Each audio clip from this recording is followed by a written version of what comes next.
We're planning on making a video with everybody boycotting Fortnite Season 2, especially when it comes to those AI skins coming to the game, the brain rot skins coming to the game. And don't get me wrong, we are going to be talking about that. But today, I wanted to hear Top5Gaming's take on it as well. Fortnite Season 2 boycott explained. I don't know if the entire video is going to be about that, but the thumbnail is about it. Let's hear what they had to say. A Fortnite icon skin just refused to buy the battle pass. Launch day of the new season, 1.2 million players. Only 1.2 million? Only 1.2 million. Epic Games needs to do something drastic, you guys. Less than a random Tuesday last week. V-Bucks prices are rising. Battle Pass rewards cut in half. AI brain rot in the trailer. Yeah, that's the biggie over there. And it doesn't look like the entire video is going to be about that, but it's going to be about people being upset, which is kind of funny because I would say more people are happy about this season right now. But again, I'm interested in the video and the topics discussed today. And again, we will dive deeper into our own video about those AI skins. Season 2 just became the most controversial Fortnite launch in years. This is what actually happened, the real issues hurting this game, and Epic's response to all of this. The cost of running Fortnite's gone up, and Epic needs to raise the prices to pay the bills. I'm not gonna lie, man. It does really seem like, it has to be for The Rock, right? I know, dude, the problem is that might just be coming from a massive place from ignorance because I can't imagine how much money Epic Games is spending, especially like, long story short, inflation's at an all-time high. Now that they're implementing AI into the game, I can't imagine how expensive it is to run everything that they're running, especially with all the metaverse.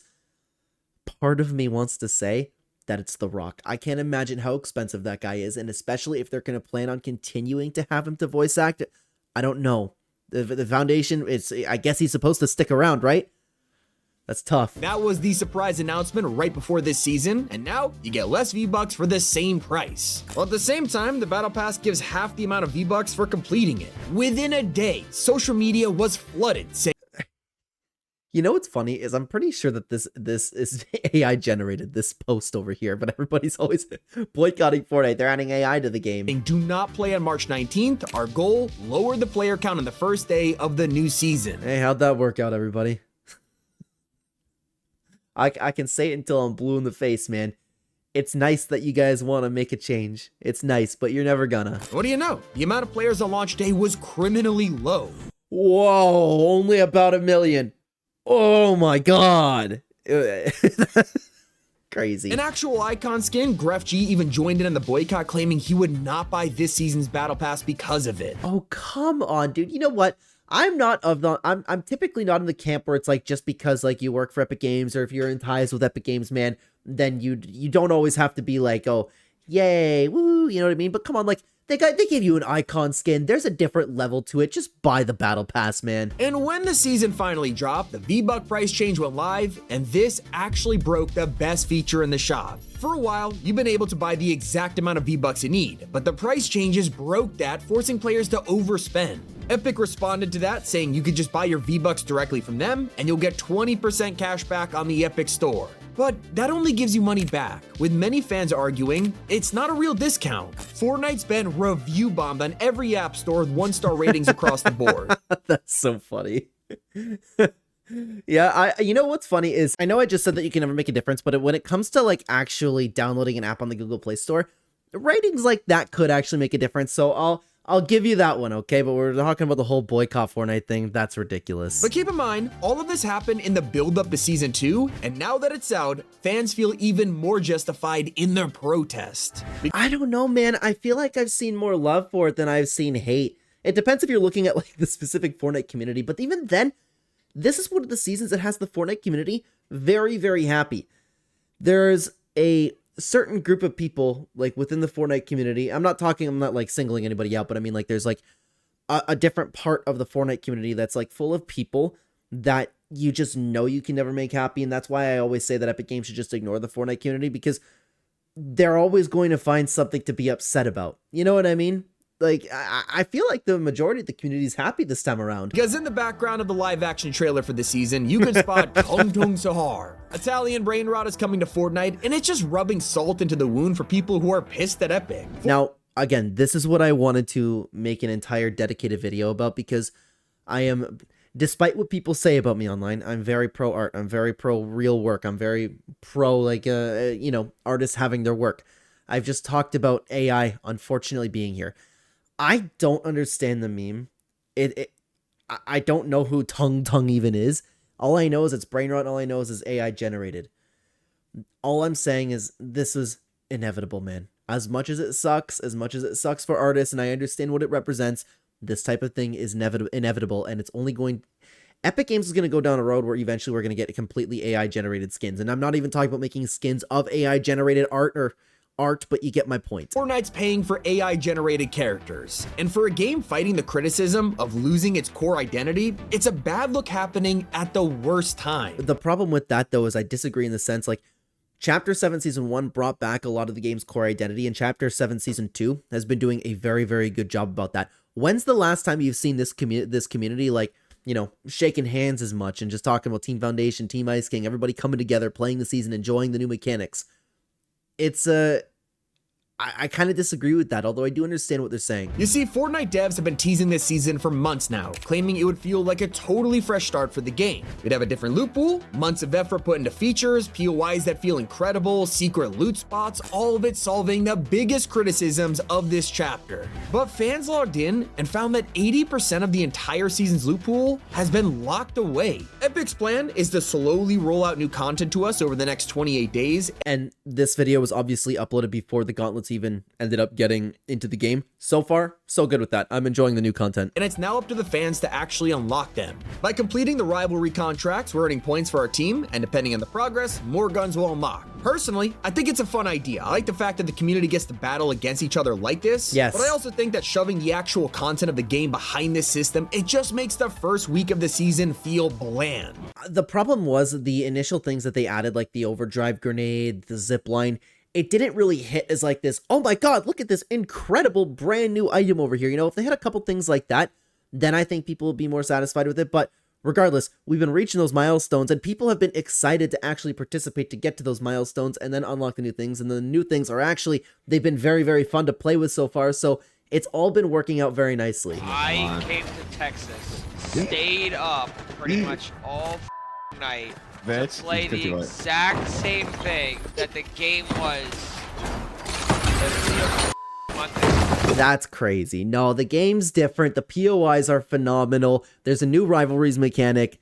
I think that's way too much, man. I'm sorry. Not only are the weapons locked, but they're behind walls that literally take 1.6 billion rivalries to be won per item. Now that look how far we've been getting through it. this might seem like a lot, but in just 3 days, we've already unlocked both gauntlets. There you go. Not too bad. But that was just Act 1. We still have 3 more of these to do, meaning we won't even get future update content when it drops. Now, I'm recording this video a little bit early, so I don't know what's going to be out at the moment where you're probably watching this video, but we've been unlocking things incredibly fast so far, and the new items have been very fun to play with. We'll have to earn it every time.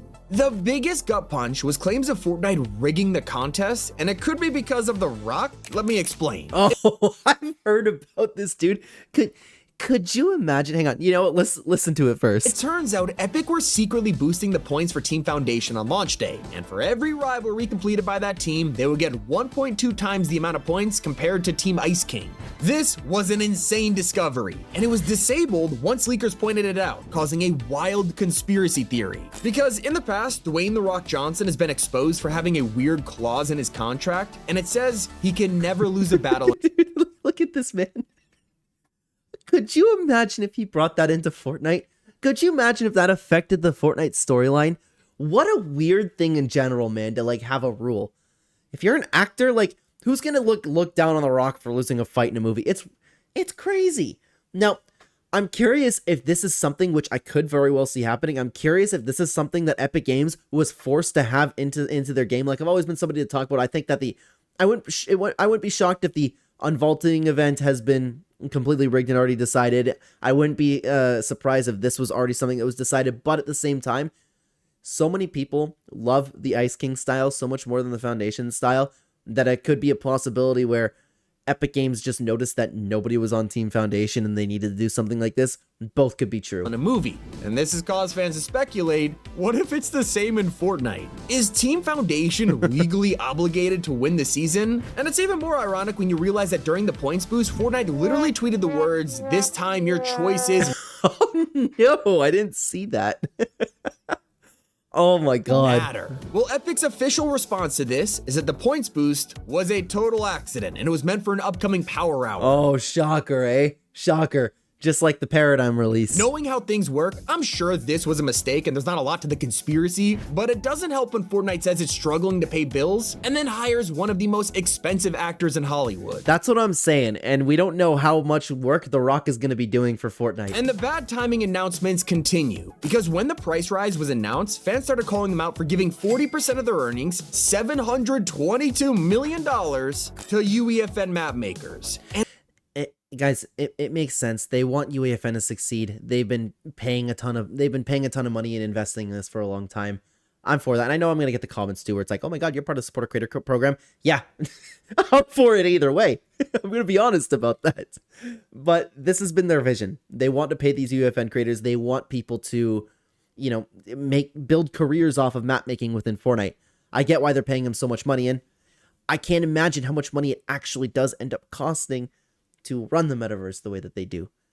I get it. I'm still ultimately like, I wish the price increase wasn't a thing, but it was something that was bound to happen for a long time. And right after that, Fortnite blundered again with another announcement. To celebrate the launch, all supporter creator codes are getting boosted by 3x, with fans kind of feeling like, hey, it looks like they're bribing creators to come back and cover the season. Oh, now, of course, it's advertising, 100%.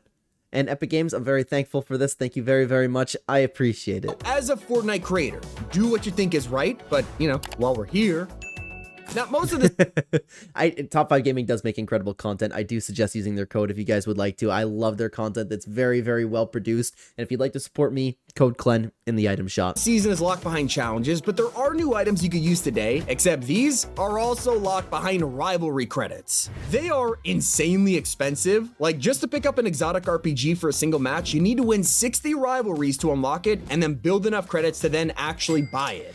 I wish it was less, but I don't really have an issue with it because I found them by killing other people in the game, so it's fine. I do love playing with the exotics, though. Even simple items like legendaries are locked behind rivalry wins. And honestly, it just feels like they've taken all the RNG out of a battle royale game and are gonna give all the best weapons to sweats, especially when you realize some of these are straight up abilities like infinite stamina or even marking player locations. It feels like a content drought, and that's made worse when there's literally bosses and NPCs around the map who weren't even ready on launch. Dude, I don't even feel, am I wrong? I do not feel like there's a content drought at all. I feel like the community's stronger than it's ever been. A lot of people are still investing in the storyline. A lot of people have been loving the gameplay and the rivalry mechanic this season. I think the people upset about this, and I'm not insulting you because, like, if you're somebody who's watching this video and you're unhappy with this, I'm not insulting you. Like, you can feel how you want. I just feel like the vast majority of people this time around are very happy with the state of Fortnite as it is at the moment.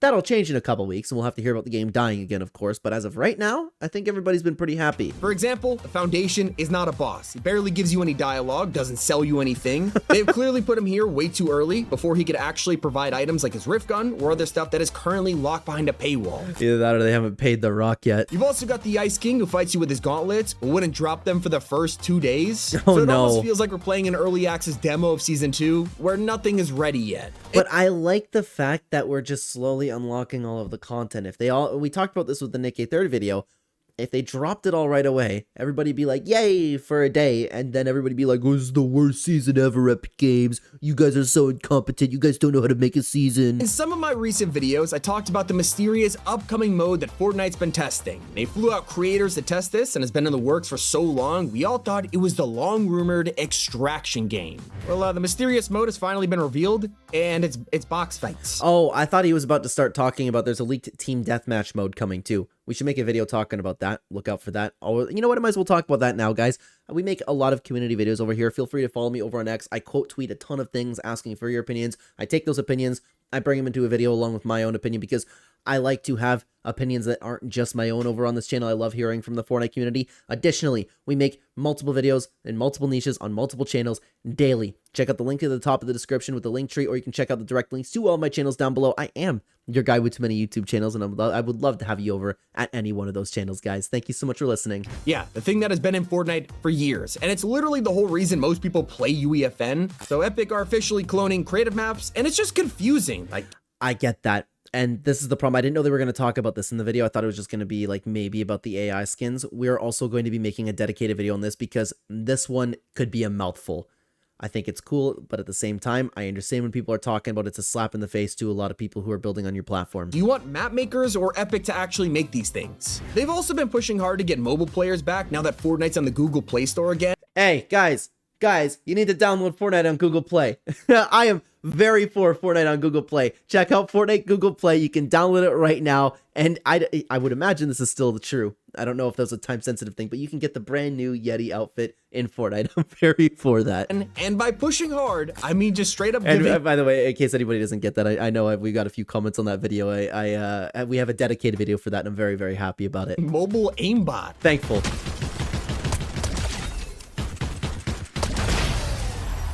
I gotta be fair to Epic here and mention that within just a few hours, this was already fixed, so it's nice to see them being super proactive. They've even responded to a ton of the criticisms, and I'll show you their response at the end of this video. For now, we're stuck watching as even the brand new items get roasted by fans. What? Like right here, I'm dead. I'm dead. This is garbage. I mean, this is literally awful.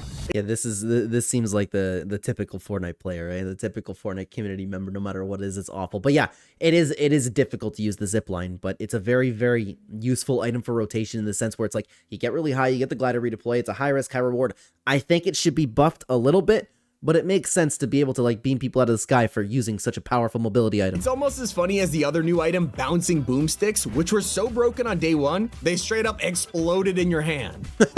I didn't know that. Obviously a hilarious bug, but it was a genuine problem, and luckily Epic also fixed this one as fast as possible. But dude, I like when things like that happen. Why can't we laugh at these things anymore? Just all of a sudden you use this brand new dynamite item and it explodes in your hands. We used to laugh at these things. I still do. There is something that they likely can't solve. Now that one person gets selected to be the bus driver, there's no way to change it once they've been picked. So players are straight up trolling the entire lobby. It's a natural instinct. Even Loser Fruit tried to drive everyone in the water. I'm the bus driver! Let's go! Left, we're going this way. Left, guys. See, left. guys, why? This is funny. Who cares? So what? You have to drop 10 extra seconds. Fix your TikTok brain. We're going up left. It's auto-correcting me. No, I'm saying left. It's everybody always wants to get this stuff vaulted, and it's like, oh my god, Fortnite just isn't the same anymore. They never try new things. You remember when Chapter 1, when they went out of the box with some ideas? Even with Epic's own guardrails to stop people veering off the island, we're still seeing everyone get trolled and forced to drop into the tiny corners of the map. It's a good thing Season 2's glitches are funny rather than dangerous. Like, we're even seeing some weird bugs out there, like how the Season X umbrella has been freaking out. I saw that one by accident. Pork Chop was using that, guys. Subscribe to Pork Chop, description down below. But some of them are actually ruining the game. If you have the infinite overdrive effect before jumping into the Hyperloop, it'll literally shove you under the map and keep you here until the storm wipes you out. Now, oh my I want God. to talk about one of the biggest complaints we've seen in all of Chapter 7 because it's still happening this season. Sidekick animations are all exactly the same. Many fans claim the quality of these expensive animals is just not getting better. It's one. You know, I've actually never noticed that, but that's pretty much just because I only use SpongeBob. I don't think I've bought any sidekicks. I don't think I have. I think I just had the one from the Battle Pass. Yeah, I've only bought in SpongeBob, so I wouldn't have noticed that. That's kind of cheap on Epic's end, to be honest with you. One of the biggest criticisms in the whole game and seriously needs to be addressed. Most fans agree the new Ice King biome looks incredible, and I personally love it. The same for Squibbly's POI. But the other two, I mean, come on, the reskins of last season that don't really feel different at all. Oh, but the problem is too, I like the effect when you're walking up to the 0 point, and I really, really, really do like that POI though. It's very well done, and I love the new POI, so I'm still happy with it. It's a very, very fun POI. I love having the 0 point. Sorry, guys. Sorry. Excuse me. The building layout's great. I love it being in central of the map. I like the storyline of the Dark Harvester coming in and out. I like having it there. And you know what? You want to I appreciate the fact that they redid it, but it's a good POI either way. That's why I'm happy with it. Fans are complaining about how they just changed Lethal Labs for like the 4th time in a row. Plus, Area 51 isn't a mysterious cool government facility anymore. It's the exact same POI with a 7 theme on top of it. Not only that, but even the weapons feel like reskins. The bouncing boomsticks are just cluster grenades with the OG Dynamite look, and the Rivalry system, you know, the whole thing the season's based on, it's literally just bounties from Chapter 2. It's a little bit better though, because you have the whole team going for people, and you have the entire community into it too. Something that I've been talking about a lot on the channel is that I really miss the adrenaline rush that you used to get when you're playing video games, specifically when you're playing Fortnite. I found that a little bit with rivalries now, especially when you have an entire team coming after you. I liked it a lot more than bounties. A lot of people are participating way more. There's more of an incentive too if you kill your rivalry. He made another point. Oh, the weapons. Sorry, I lost my train of thought for just a second, guys. I do agree about the weapons. I think the new weapons are underwhelming. I haven't played with the shotgun enough. I keep finding myself using the iron pump, but none of the new weapons besides the DMR is making me go like, oh, this is great. I do like the gauntlets though. So hopefully we're off to a great start. Gotta be fair here and say that it's easy to look at this and think, wow, the whole season is just a reskin. But I do think that most of the backlash here is because the actual unique weapons, things that Epic poured so much effort into, are not even in the game yet. We're judging. And again, at the time of recording this video, some of them are in game. And as far as I know, people are much more happy about it. It's nice to see people aren't crying and whining about it being completely broken. Content that's in front of us rather than what's been promised to us, which leads me to how Epic is responding to all of this criticism. I genuinely think, and most people agree, that Epic has to revert the V-Bucks price change or do what they've always done and compromise. Unfavorable changes to players have always had a trade-off, but this is the first time in a while the players genuinely got the bad end of the deal. Yeah, of course they do. But, I mean, again, we made an entire video talking about that topic, dude. You know what? But something that I did say in my video is that it wouldn't shock me if Epic Games, because the one thing that a lot of people are, like, you know, there's a lot of people that feel, you know what, fine, increase V-Bucks price, it's whatever, right? But a lot of people are very upset about the changes to the Battle Pass and the Fortnite crew. I was saying that it wouldn't surprise me if Epic Games purposely just made those unnecessary changes to the crew and the Battle Pass just so they can revert them and go, we heard you, we want to be the good guys. I see a world where they end up doing that, and then they just keep the V-Bucks price changes, and then you have the Fortnite community kind of going like, oh my god, Epic Games, they're listening. What great people behind the game. The glitches, stale content, it's all stuff Epic will fix over time. That's how they've always responded. But the boycott over V-Bucks, well, they said a 20% cashback, but raising the prices by like 10%, that's the compromise. Albeit the cashback has been in the game for months now. This week, and the players' response will show whether Epic can push harder on monetization or full. Oh, dude, they can do exactly what they want. They can do exactly what they want. They know everybody's all talk, dude. Epic Games dropped a banger crew skin. They dropped the best battle pass ever. They dropped Game of Thrones right when the season first dropped, and everybody's just buying V-Bucks. And before you comment down below, I know. You specifically are different, okay? I keep having to say this in these videos because I say this like, oh, everybody's just buying V-Bucks anyways. Not me! Like, okay, yeah, I know. Good for you. Like, I mean that, seriously, like, you're voting with your wallet. I appreciate that. But it's unnecessary to comment about, guys. I think the price increases are here to stay. I'm very curious to hear your thoughts on Fortnite Season 2 in the comments below. Yeah, man, it's a very, very good video. We covered everything that's going wrong with Fortnite, but I think that Top5Gaming didn't talk about people are happy about Fortnite, but then again, a video does well if it's talking about the things that people are unhappy about. But guys, speaking of those V-Buck changes, if you want to hear the uncomfortable but accurate take on those V-Bucks changes and the prices surrounding them, then why don't you check out this video on screen right here. I would love to have you over there. Thank you so much for watching and for your time today, guys. Take care, everybody.